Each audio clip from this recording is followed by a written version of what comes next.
Magandang araw mga kaibigan. Bigyan natin ngayon ng reaction opinion itong post ng News 5, 42 minutes ago.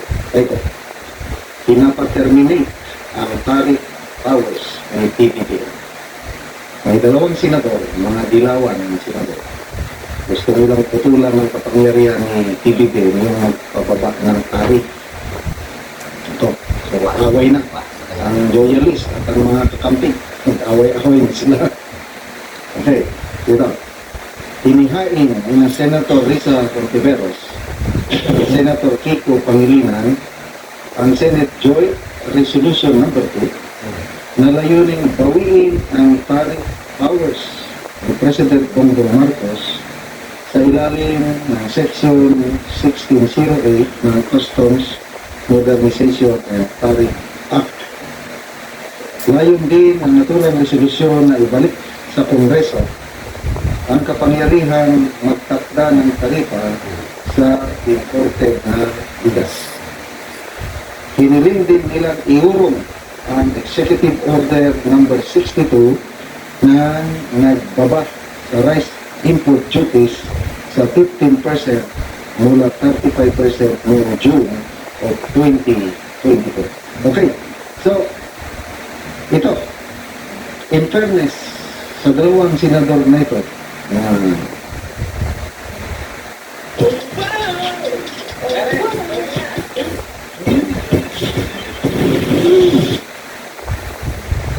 kung minsan palagi natin binabatikos dahil nga anti-Duterte sila. But itong ganitong panukala, to me, commendable. Saludo ako sa dalawang senador nito. Sana susuportahan pa ng marami pang senador. Kasi ang makikinabang dito, ang taong bayan, lalo na ang mga local farmers natin. To me, hindi maganda ang resulta yung ibinigay sa Pangulo ng Kapangyarihan sa pag-decide ng taripa. Tingnan nyo yung nangyari sa US. Siya lang nakipag-negotiate kunuhay. Negotiate ito. Atik-atik lang siya ni President Trump. Nagtap-negotiate ito. Ay pababa niya from 20 to 19. Sabi niya, significant achievement na rin. Kalukuhan. Sabi ng mga local exporters natin, baliwala yung 1% ang ibaba sa pagiging tough negotiator ng Pangulo. Okay, so sa bigas, grabe yung ginawa nila last year. Binaba nila through Executive Order No. 62, taripa from 35%, ginawa lang 15%. So ngayon, dahil napakababa na ang taripa, nawalan tayo ng billions of pesos na makukolekta mo sa taripa. Na instead of tayo itong billions of pesos na makolekta, mapunta sa mga farmers. Ngayon, nakakunti na mapunta sa mga farmers. Plus, bumaha ang imported rice at kawawa ang ating mga local farmers. So, magandang panukalang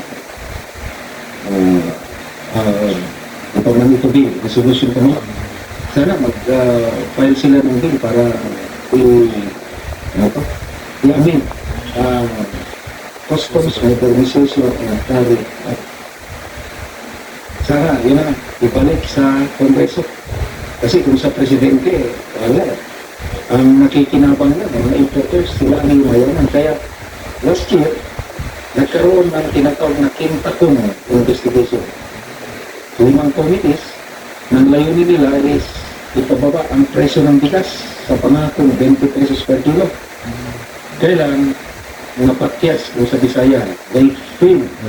Kasi napatunayan sa investigasyon na may cartel talaga ng bigas at iba pang mga agricultural products.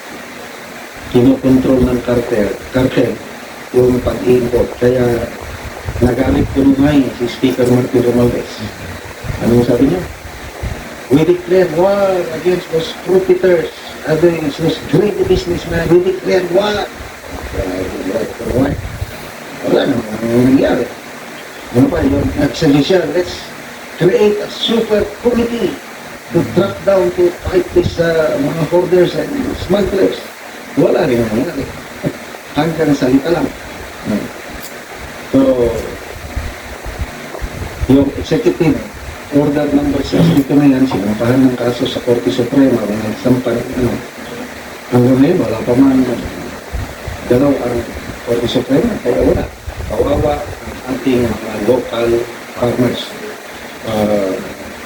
Ang puhunan ng 1 kilong bigas is 13 pesos.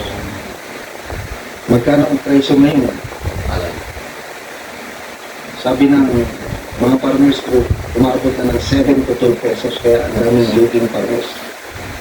May balita pa sa Nueri na Mindanao, sa Rangami ba yun, na 2 farmers na nagpakamatay dahil sa nalugi sila at hindi nila makayanan ng pagkalugi. So, ganun po ang nangyayari sa ating local farmers na kawawa. Tapos, ngayon, itong mga mayabang pa nila na yung 20 pesos per kilong bigas, may abot na dahil dumating na 20 bigas meron na. Ang totoo, may nagbibenta ng 20 pesos per kilong bigas, kaya sa mga kadiwa stores mo na. Tapos ang nakakabili, feeling sectors, yung vulnerable sectors na. Kung hindi ka senior citizen na yung tuturing senior citizen, hindi ka makabili. Kung hindi ka PWD, hindi ka makabili. Kung hindi ka solo parents, hindi ka makabili. Kung hindi ka katutubo, hindi ka makabili. Ay yung elderly workers, yung isang tutunan, paano niya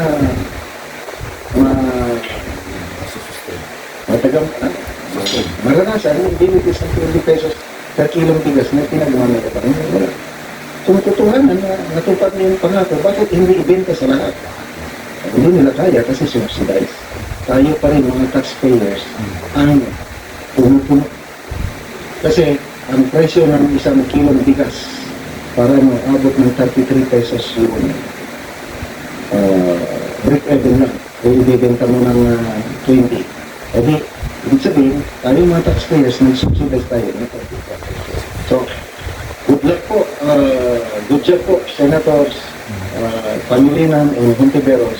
Sana marami pang senador na susupport ito para ibalik sa Kongreso ang kapangyarihan sa pagdikta ng taripa sa mga produkto. Okay, salamat mga kaibigan sa